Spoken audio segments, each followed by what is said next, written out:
sinasabing 18 dating Marines na umano'y nagtagahakot o nagde-deliver ng mali-malitang pera doon sa mga matataas na opisyal ng ating pamahalaan. Ano po masasabi po ninyo dito? Ito, very explosive yung kanilang mga revelations, ano? Dahil alam naman natin na ang kanilang disclosure yan ay sa kabuuang 805 billion pesos ang kanilang mga dineliver sa iba't ibang mataas na pinuno sa ating gobyerno. So ito ay talagang nakakamangha at nakakaligalig. Opo. Fake news daw po, General, sabi ng Malacanang at ng iba pang mga napangalanan nga ng mga retired o itong mga dating Marines. Anong take mo doon? Paanong fake news yan? Sworn statements yan.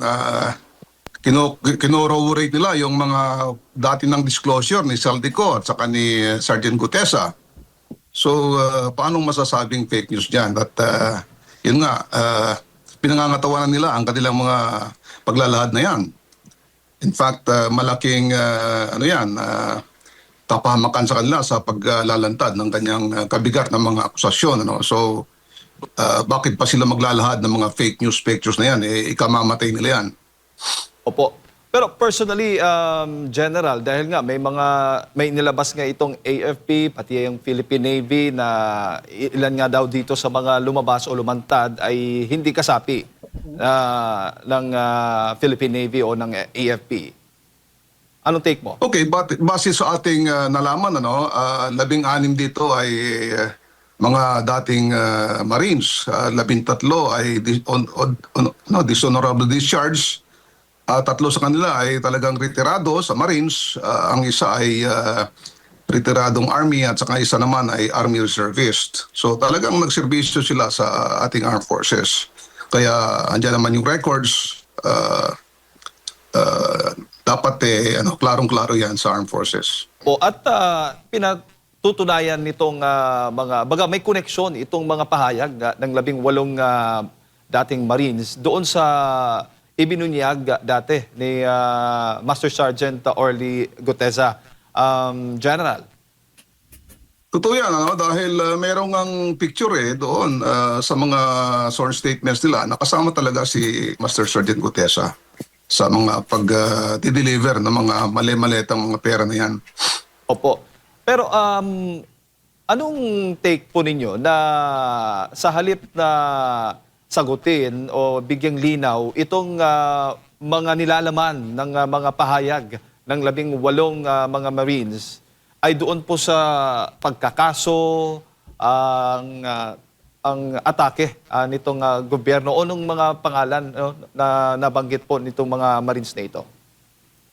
Yan na nga lalong-lalo na sa armed forces at saka Navy, dinidiscredit nila kung ito, minamalit nila ang paglalahad na ito. Samantalang ito ay act of patriotism, ito ay tulong sa taong bayan, na malaman ng taong bayan yung mga katotohanan dyan sa mga pagnanakaw na yan ng kaban ng bayan. So dapat pa nga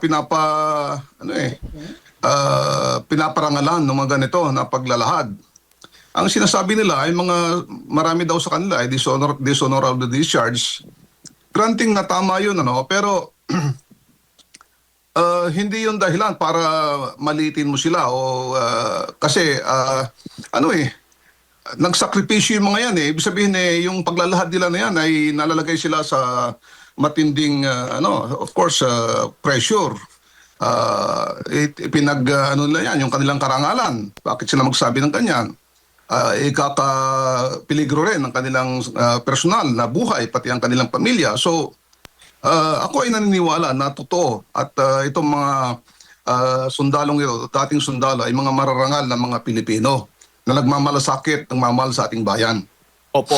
At yung bigat po ng kanilang mga testimonya, sa tingin mo, sapat po ito para talagang madiin itong mga nabanggit na mga pangalan? Okay, itong mga ito ay corroboration o parang pagpapatibay ng mga nakaraang mga disclosures ni Saldico, personal information, personal testimony at saka ni Master Sergeant Gutesa at saka ng mga iba pa na mga lumalabas sa media noon, ng mga investigation, yung mga paglalahad. So talagang totoo ito na maraming maleta na i-deliver, libo-libo, billions na mga pera ng gobyerno, ng taong bayan, ang ibinigay sa mga matataas na pinuno ng gobyerno natin. So talagang hindi ikakaila yun. Opo.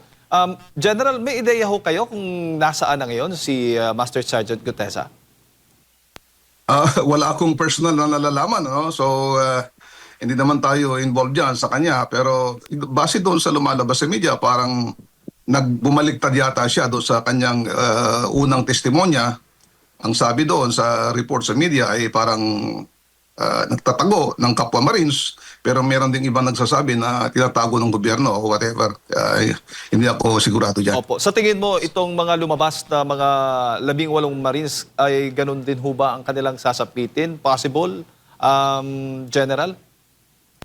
Of course, kasama yung mga pananakot dyan, ano? Kasi nga, lalong-lalo na doon sa mga tinamaan ng kanilang paglalahad. Pero maganda ito dahil marami sila. Okay, hindi sila naglalan na isa o dalawa. So, dahil sa marami sila, they can actually protect themselves as a group. So, mas madali silang i-secure. Opo.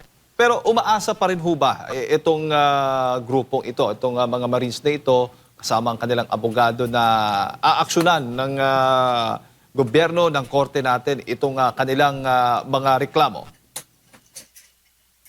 Whether action on hindi dahil tinamaan sila diyan o tatamaan sila diyan ano. So that has to be seen in the succeeding days or weeks or months, whatever. Pero ito ngayon na nabalitaan ko na ifa-file yata nila sa ombudsman yung mga sworn statements na yon. So that is the proper thing to do. So dapat pagka nag-file sila sa ombudsman ay responsibilidad ng ombudsman na imbestigahan talaga itong mga disclosures na ito. Nabasa ko rin doon na of course yung mga tinamaan doon ng mga congressmen o even si former Senator Trillanes ay kakasuhan daw itong mga ito, si Attorney Baligo at saka yung 18. Maganda yun, kasuhan para talagang malaman kung sinong sasabi na totoo. Opo. In fact, gusto nga nila yun para mailahad nila, mapatunayan nila na totoo yung kanilang sinasabi. Opo. May mga benepisyo pa ho ba itong natatanggap itong mga Marines na ito mula sa gobyerno, General? Yung mga officially na nag-retire ay may pension yon pagka umabot siya ng for more than 20 years. Nasa batas naman yon. Pero yung mga dishonorably discharged for whatever reasons, whether nag-awol man yan o nakapatay man yan, ay kung dishonorably discharged ay wala yung pensyon, wala yung matatanggap. Pero maging ganun pa man, dahil pilit na sinasabi na walang honor itong mga ito sabihin na nating dishonorable discharge, pero itong ginawa nila, maaaring ito na lang yung kanilang pagkakataon para i-redeem nila ang sarili nila, di ba? Na gumawa ng Patriotic Act na sa tingin nila ay responsibility nila o patriotic duty nila na ilahad dahil para ito sa mga mamamayang Pilipino. Ngayon, nalaman ko rin na ito nga, of course, malaking security implications to So, maski na hindi pa nga daw, of course, na-ensure yung security nila, ay sila mismo ang nagsasabi na lalabas na sila. In fact, doon sa sa Club Pilipino, yung kanilang press conference, sila rin na nagsabi na dapat may flag dyan sa likod nila doon sa press conference. At saka sila rin na nagsabi nakakanta sila sa group ng Pilipinas Kung Mahal. So parang ako'y naniniwala na itong mga Pilipinong ito yung mga dating Marines o dating Army ay may pagmamahal talaga sa ating bayan.